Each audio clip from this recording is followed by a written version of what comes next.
Welcome to our channel. ఓం నమో వెంకటేశాయ.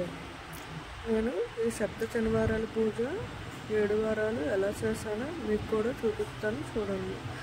స్వామివారికి పిండి దీపాలన్నా తులసి మాలన్నా చాలా ఇష్టం. అందుకే నేను మొదటి వారం 7 రకాల పువ్వులు అయితే తెచ్చుకున్నాను తులసి మాలతో కలిపి. ఇంకా స్వామివారికి పిండి దీపాలంటే చాలా ఇష్టం.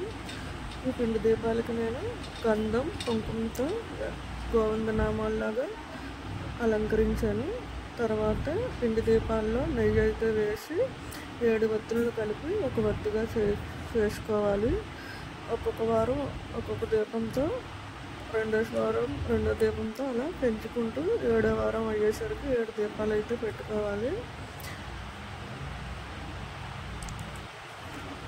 స్వామివారికి పిండి దీపాలు అంటే చాలా ఇష్టం. అందుకే వరిపిండి, అరటిపండు, బెల్లం, ఆవు పాలతో కలిపి పిండి దీపాలు అయితే చేశాను.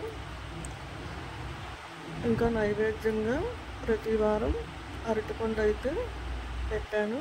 తర్వాత కొబ్బరికాయ కొట్టి హారతి అయితే ఇచ్చాను. ఇలా 7 వారాలు సప్త శనివారాల పూజ అయితే చేశాను. పిక్స్లో మీరు చూడొచ్చు. ఒక్కొక్క వారం ఒక్కొక్క పిండి దీపంతో అలా 7వ వారం అయ్యేసరికి 7 పిండి దీపాలు అయితే పెట్టాను. ఈ విధంగా సప్త శనివారాల పూజ సప్త శనివారాల పూజ 7వ వారం అయ్యాక ఇంకొక వారం కూడా చేయాలి. మొత్తం 8 వారాలు అయితే సప్త శనివారాల పూజ చేయాలి. ఎందుకంటే ఒకటి ఎక్స్ట్రాగా చేయాలి. స్వామివారి వడ్డీ కాసుల వాడు కదా, అందుకే వడ్డీ కింద ఒక వారం ఎక్స్ట్రా చేయాలి. ఓం నమో వెంకటేశాయ.